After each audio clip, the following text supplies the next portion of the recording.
नमस्कार ट्रेडर्स और market participants. आज के इस एक्सप्लेनर में 4 मई 2026 के निफ्टी के पूरे दिन के प्राइस एक्शन को डिकोड किया जाएगा। आज के इस पूरे मूवमेंट को खरीदारों और बेचने वालों के बीच एक टैक्टिकल बैटल की तरह समझना सबसे बेहतर होगा। तो चलिए सीधे डिटेल्स में चलते हैं। आज के इस एनालिसिस को 5 मेन हिस्सों में बांटा गया है: market open and initial push, the clash at resistance, profit booking explained, afternoon stand off and big picture, और आखिर में कल के लिए trading plan. Number 1, market open and initial push. चलिए मॉर्निंग सेशन पर नजर डालते हैं कि बुल्स ने शुरुआत में कैसे अपना डोमिनेंस बनाया।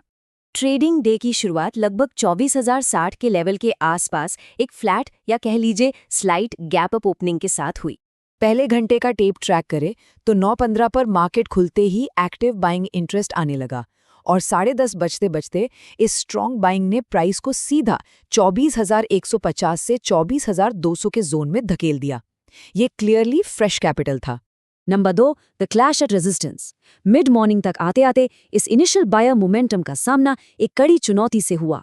बुल्स ने पूरी कोशिश से दिन का हाई 24,290 के करीब प्रिंट किया, लेकिन ठीक इसी ऊंचाई पर आकर अपवर्ड मोमेंटम अचानक से काफी रुकने लगा। यहाँ दिन का सबसे बड़ा डायनामिक देखने को मिलता है। सुबह की रैली को ड्राइव करने वाले अग्रेसिव स्ट्रॉन्ग बायर्स की सीधी टक्कर वेटिंग सेलर्स से हुई। ये सेलर्स 24,250 से 24,300 के रेजिस्टेंस जोन को भारी वॉल्यूम के साथ डिफेंड कर रहे थे। Number 3, profit booking explained. जब 12:30 बजे प्राइस एक्शन नीचे की तरफ और साइडवेज गया तो नए ट्रेडर्स के समझने के लिए यहाँ एक जरूरी कॉन्सेप्ट आता है।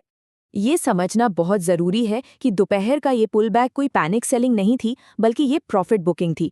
जब स्मार्ट मनी या बड़े इंस्टीट्यूशंस एक स्ट्रॉन्ग मॉर्निंग रैली के बाद अपना मुनाफा सुरक्षित करते हैं तो प्राइस थोड़ा नीचे आता है। ये एक हेल्दी मार्केट करेक्शन होता है, ना कि डरने वाली बात। Number 4, afternoon stand off and big picture. देखते हैं कि आफ्टरनून सेशन में ब्रॉडर मार्केट ने इस हेल्दी करेक्शन को कैसे डाइजेस्ट किया। दोपहर में बायर्स ने प्राइस को एक बार फिर से ऊपर ले जाने की कोशिश की, लेकिन वो हाइज को रीटेस्ट करने में फेल रहे, जिसके नतीजे में फाइनल क्लोजिंग लगभग 24,119 के आसपास हुई। पूरे दिन के स्मार्ट मनी इनसाइट्स को अगर एक साथ जोड़ें तो सुबह की रैली फ्रेश बाइंग दिखाती है, दोपहर का पुलबैक प्रॉफिट बुकिंग कंफर्म करता है और 24,100 के ऊपर की क्लोजिंग ये साबित करती है कि बुल्स का अंडरलाइंग कंट्रोल अभी भी बरकरार है। बुल्स ने मोमेंटम जरूर खोया, पर बेयर्स ने अपनी ताकत नहीं थी। डेली चार्ट को अगर देखें तो कैंडल पर बनी ये अपर विक इस बात को पक्का करती है कि हायर लेवल्स पर अभी भी एक क्लियर सेलिंग प्रेशर मौजूद है। इस पूरे मार्केट एक्शन का सार इस एक सेंटीमेंट में परफेक्टली कैप्चर होता है: the trend is bullish but the resistance is strong. यानी ट्रेंड का पोस्चर तो बुलिश है, पर ऊपर की इस दीवार को तोड़ना आसान नहीं होगा। Number 5, trading plan for tomorrow. अब देखते हैं कि सपोर्ट और रेजिस्टेंस लेवल्स का इस्तेमाल करके ट्रेडर्स अपना अगला प्लान कैसे बना सकते हैं।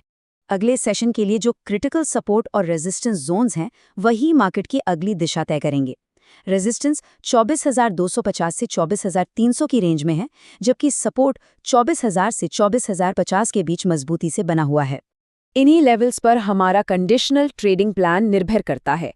स्टेप 1, अगर 24,300 के ऊपर ब्रेक मिलता है तो एक स्ट्रॉन्ग ब्रेकआउट एक्सपेक्टेड है।